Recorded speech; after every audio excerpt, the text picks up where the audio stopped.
Hello దయచేసి ఎవరికి ఇంకా రావద్దండి. దయచేసి ఈ కార్యక్రమం విజయవంతం.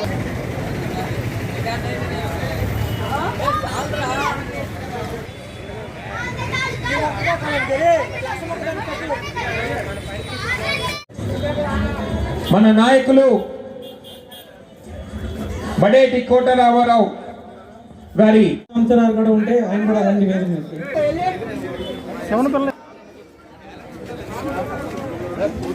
మంత్రులందరినీ పంపి యాత్రలు చేసి ప్రతి మండలంలో ఒక కనీస సంఖ్యల నుంచి విముక్తి కలిగించినటువంటి రోజు సరిగ్గా 41 సంవత్సరాల కిందట.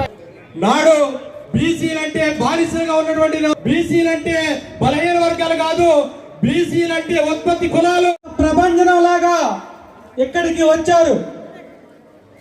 సోదరులారా గమనించండి, పార్టీకి ఉన్న ఒక అనుబంధం, దీన్ని జగన్మోహన్ రెడ్డి గారిని ఎవరైనా విడదీయగలరా?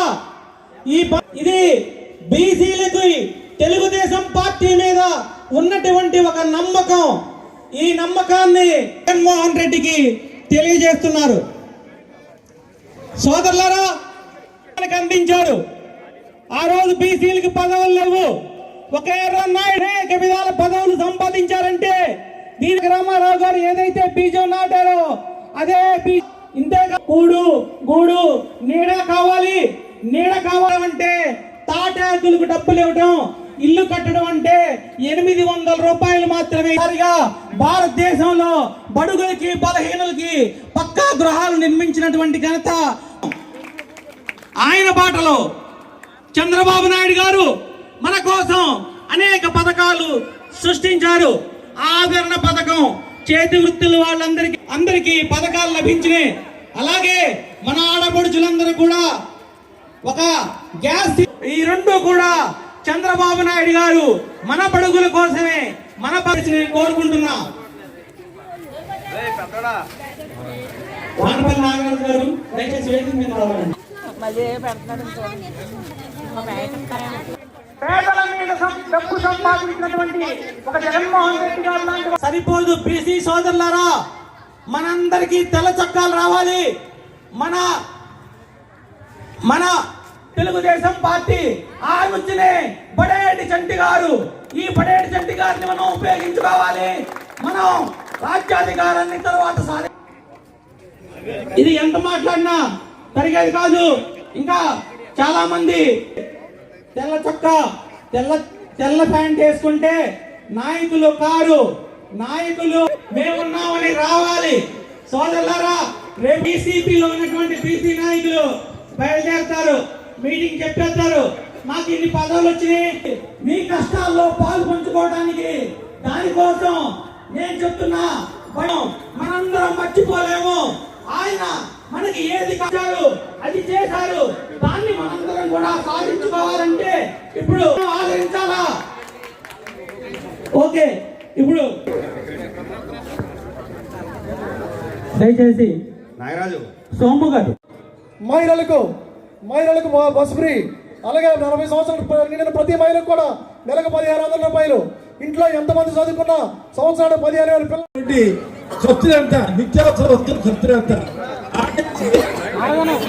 తాగేటటువంటి తప్పు చేసి తాగేటటువంటి కార్యకర్తలు కూడా తప్పుడు సారా ఇచ్చి జబ్బులు చేసి గుండెలు తినేసేటటువంటి పరిస్థితులు చేసి కోట్లాది రూపాయలు ఆయన సొంతానికి ఆర్జించుకుంటున్నటువంటి గొప్ప నాయకుడు ఈయన జగన్మోహన్ రెడ్డి. ఇవాళ ఆడవాళ్ళకి సంక్షేమ కార్యక్రమాలను డబ్బిచ్చి పెంచిందంతా, కరెంట్ ఎంత, నిత్యావసర వస్తువుల రేట్లు ఎంత, అలాగే గ్యాస్ రేట్ ఎంత, ఇవన్నీ చూస్తే అది ఇచ్చింది రూపాయి అయితే రెండో చేతితో 2 రూపాయలు లాగేసుకుంటున్నాడు. ఇటువంటి నాయకుడు కావాలా? లేకపోతే ఈ రాష్ట్రంలో తెలుగుదేశం పార్టీ స్థాపించినప్పుడు అన్న ఎన్టీ రామారావు ఆయన ప్రధాన లక్ష్యం ఏంటి? ఎందుకు అసలు తెలుగుదేశం పార్టీని స్థాపించారు? రాష్ట్రంలో ప్రజలందరూ కూడా కూడు గుడ్డ నీడ కావాలి. కూడంటే తినడానికి, గుడ్డంటే కట్టడానికి, నీడంటే ఉండడానికి. ఇవి సంక్షేమ కార్యక్రమాలు కాదా? ఆ రోజున కూడు అంటే వెంటనే మీకు ఒక గుర్తింపు కార్డు ఇచ్చి అందరూ కూడా బియ్యము, నూనె, పంచదార, పప్పు అన్ని వస్తువులు వచ్చేయండి. ఇవాళ ఏం వస్తున్నాయమ్మా కార్డు మీద? బియ్యం వస్తున్నాయా? ఇంకేమైనా వస్తున్నాయా? మరి ఇది మోసమే కాదా? ఏమి ఇస్తున్నాడు, ఏం తీసేసుకుంటున్నాడు? ఆ రోజున స్థలాలు ఇచ్చేవాడు 100 గజాలు, 130 గజాలు నేను ఇచ్చేవాడిని, నేను ఎమ్మెల్యేగా ఇచ్చేవాడిని. ఇల్లు ఇచ్చేవాళ్ళం, ఖాళీకున్న స్థలాలందరూ కూడా పేదవాళ్ళు ఆక్రమణ చేసేవాళ్ళం. అది గుడ్డవడం కాదు, దేని ఇవ్వడం కాదా? మీకు స్థలాలు ఇవ్వడం కాదా? ఇక మీకు కూడు గుడ్డ నీడ. ఇక కావాల్సింది సమాజంలో అభివృద్ధి, పేదవాళ్ళకి సమాజంలో బీసీలకి వెనకబడిన స్థలాలకి అభివృద్ధి. ఏం కావాలి? ఆ రోజున బీసీలకి వెనకబడినటువంటి కులాల వాళ్ళకి పదవులు ఉండేవి కాదు. కేవలం ఉన్నత వర్గాలకి, ఆర్థికంగా ఉన్నత వర్గాలకే పదవులు ఉండేవి. మొన్న ఎన్టీ రామారావు వచ్చిన తర్వాత మన వెనకబడినటువంటి కులాలకి, బీసీ కులాల వాళ్ళకి అన్ని లోకల్ బాడీస్ లో కూడా పదవులు ఇచ్చాడు ఆయన, రిజర్వేషన్స్ కల్పించాడు. దాని ద్వారానే ఉదాహరణకు ఉప్పాల జగదీష్ బాబు అంటున్నాడు. ఇక్కడ మున్సిపల్ చైర్మన్ ఏంటి అన్న ఎన్టీ రామారావు పిన్ను. నేను 4 సార్లు ఎమ్మెల్యే టికెట్ తీసుకుని 2 సార్లు ఎమ్మెల్యే అయ్యి మంత్రి అయ్యానంటే ఎవరిచ్చారు? సామాన్యం కాదు, ఒక జిల్లాలో జనరల్ ఇది రిజర్వేషన్ కాదు. ఇది అంటే అన్న ఎన్టీ రామారావు ధైర్యంగా ఇచ్చినటువంటి సీట్ అది. అటువంటిది మరి పేదవాళ్ళని బీసీని పోషించడం కాదా? ఇవాళ ఇది వచ్చిన తర్వాత ఎక్కడిచ్చారు బీసీకి సీటు? ఎవరికి ఇచ్చారు వీళ్ళు బీసీ సీటు?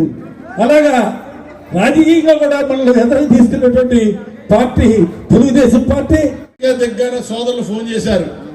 అక్కడ వాళ్ళకి వచ్చిన స్పందన చూస్తుంటే మేము వచ్చి ఆంధ్రాలో ఎప్పుడు ఓటేయాలా, చంద్రబాబు నాయుడు గారిని ఎప్పుడు ముఖ్యమంత్రిగా చేయాలా, జనసేన అధ్యక్షుడిని ఎన్ని రకాలుగా మనకు మద్దతు ఇస్తున్నారో, పవన్ కళ్యాణ్ గారు చంద్రబాబు నాయుడు గారు ఉన్న కష్టాల్లో వెళ్ళి ఆయనకు మద్దతు ఇచ్చారంటే అది పవన్ కళ్యాణ్ గారు మంచితనం చెప్పిన సమయం చెప్పినారు. ఇవాళ చాలా మంది ఉన్నారు. ఇందాక రంగారావు చెప్పారు, జగదీష్ గారు చెప్పారు, ఇంకా ఇంతకుముందు మాట్లాడినప్పుడు నేను లేను కానీ గోపాల్ యాదవ్ గారు కానీ మిగతా బీసీ నాయకులు అందరికీ ఒకటే లక్ష్యం, 2 నెలల 15 రోజులు ఆగండి. ఆడవాళ్ళందరూ కూడా మంచి వాళ్ళు వస్తాయి. ప్రతిదీ కూడా కార్యక్రమం చేపట్టే చిత్తశుద్ధితో మేము చేయాలి, చేసినట్టుగా మేము చూపిస్తామని చెప్పి మీకు సభాముఖంగా ప్రమాణం చేస్తున్నాం. మీ అందరికి కూడా ఇక్కడ ఎమ్మెల్యేతో పాటు ఎంపీగా గెలిపించుకుని మా సేవలు మీరు ఉపయోగించుకుంటారని చెప్పి నేను తప్పనిసరిగా నమ్ముతూ మీ అందరి మధ్యలో ఏలూరు కాపురసులుగా మీ దగ్గర ఉండి ఏం చేయాలన్నా కూడా చిత్తశుద్ధితో బీసీలకి ప్రథమ స్థానం ఇస్తానని చెప్పి నేను సభాముఖంగా చెప్తున్నా. చెంటి గారికి వచ్చే నిధుల్లో కానీ రేపు రాష్ట్ర బడ్జెట్ లో కానీ ప్రతి పేట, ప్రతి వార్డు, ప్రతి డివిజన్ చూసుకుని ప్రతి ఒక్కరిని కూడా అభివృద్ధి చేసే కార్యక్రమం చేస్తాం. తప్పనిసరిగా ఈ బీసీ సదస్సుకి ఇందాక ఎర్రనాయుడు గారు, కొల్లురవీంద్ర గారు తీసుకున్నారు టెలికాన్ఫరెన్స్. ఇంకా బ్రహ్మాండంగా చేయాలి. పండగ 3 రోజులు ఉంది, ఇంకా మన సంక్రాంతి. ఇంకా 3 రోజులు మీరు గడుపుకొని చుట్టాలు, బంధువులతో అన్ని రకాలుగా విందులు వినోదాలతో ఉండి మళ్ళీ రేపు రాబోయే రోజుల్లో తెలుగుదేశం పార్టీ కోసం కష్టపడి పనిచేయండి. గతంలో గత ఏం పాపం చేశామో, ఏం చేశామో ఈ రాష్ట్రానికి ఇలాంటి ముఖ్యమంత్రి రావడం అనేది చాలా ప్రమాదం. సొంత మనుషులనే చంపుకుని సొంత మనుషులు దూరం చేసుకున్న ముఖ్యమంత్రి ఏనాడు ఈ రాష్ట్రంలో పట్ల. చంద్రబాబు నాయుడు గారికి ఉన్న విజన్ ఎవరికి లేదు. ఆయన జైల్లో పడేయడం మీకు తప్ప కరెక్ట్ అంటున్నారు అమ్మా, చెప్పండి. జైల్లో వేయడం తప్పే కదా? ఆయన జైల్లో వేయడం అంటే మామూలు విషయమా? వాడు గొయ్య వాడే తీసుకున్నాడు, ఎవడు తీలా. వైఎస్ఆర్ పార్టీ వాళ్ళు వాళ్ళ గొయ్యి వాళ్ళే తీసుకున్నారు. నేను అనేది ఒకటే, చిత్తశుద్ధి ఉండి లక్ష్యం ఉండి ఆనాడు బడేటి బుజ్జి గారు ఎలా గెలిపించారో చంటి గారిని మమ్మల్ని గెలిపిస్తారని చెప్పి మీ అందరి దగ్గర ఆశీస్సులు తీసుకుంటూ సభ ఈ సదస్సుకు వచ్చిన మహిళా మనులకు, సోదరి మనులకు, అలాగే వేదికను వచ్చిన పెద్దలకు అందరికీ కూడా నమస్కారాలు. ఈ సదస్సు బీసీల కోసమే పెట్టింది. ఎందుకనంటే ఏదైతే బీసీల కోసం పెట్టారో ఇది వరకు తెలుగుదేశం పార్టీలో 30 పథకాలు రద్దు చేసింది ఇప్పుడు వైసీపీ ప్రభుత్వం. అలాగే ఏదైతే 34% ఉందో అది 24% చేయడం జరిగింది. అలాగే ఏదైతే సంవత్సరానికి 15,000 కోట్ల రూపాయలు బీసీలకు ఇస్తానని చెప్పి ఇవాళ వరకు కార్పొరేషన్ ద్వారా 1 రూపాయి కూడా ఇవ్వలేదు.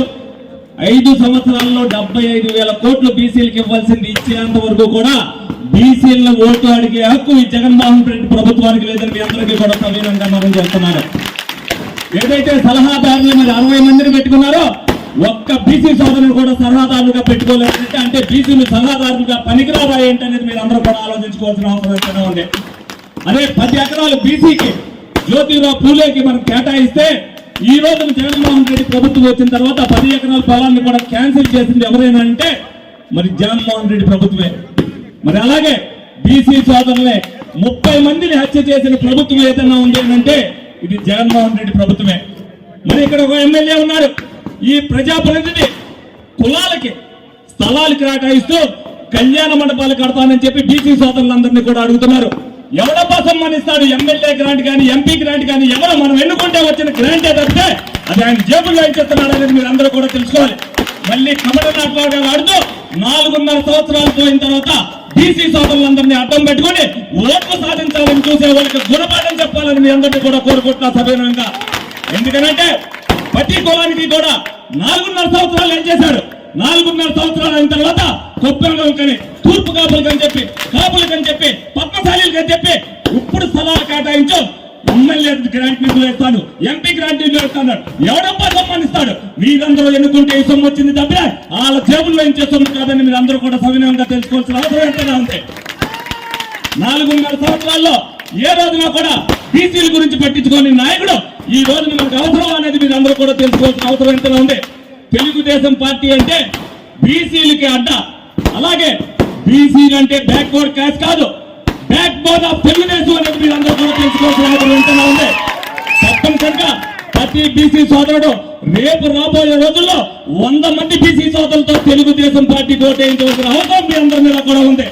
తప్పనిసరిగా ఆ విధంగా మీరు ఏదైతే చేయూతన బీసీ సోదరులకు చేయూతన తెలుగుదేశం పార్టీ ఇచ్చిందో అదే చేయూతనే తెలుగుదేశం పార్టీకి ఇచ్చి 40 సంవత్సరాల చరిత్రనే మళ్ళీ తిరగ రావాల్సిన అవసరం మీ మీద అంతా అలాగే ఉంది. అలాగే ఏలూరు కొత్తపేట బీసీలకి అడ్డ, ఇక్కడి నుంచి అత్యధిక మెజార్టీని తెలుగుదేశం పార్టీకి ఇవ్వాల్సిన బాధ్యత మీ అందరి మీద కూడా ఉంది. ఈ మెజారిటీలోనే బీసీ సోదరులు తెలుగుదేశం పార్టీ పక్కన ఉన్నారని నిరూపించవలసిన బాధ్యత మీ అందరి మీద ఉందని సవనీయంగా కోరుకుంటూ జైవో బీసీ సదస్సును ఇంత జయప్రదం చేసిన బీసీ నాయకులందరికీ, ఏలూరు బీసీ నాయకులందరికీ సవినీయంగా ఈ సభా ద్వారం ద్వారా అందరికీ కూడా ధన్యవాదాలు తెలుపుకుంటూ విరమించుకుంటున్నాను. జై హో బీసీ.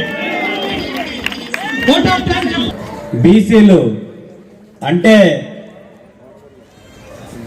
ఈ తెలుగుదేశం పార్టీకి వెన్నెముక. కానీ 2019లో ఈ జగన్మోహన్ రెడ్డి మాయ మాటలు చెప్పి తన అధికారంలోకి వచ్చిన తర్వాత బీసీలకి చాలా అన్యాయం చేశాడు ఈ జగన్మోహన్ రెడ్డి.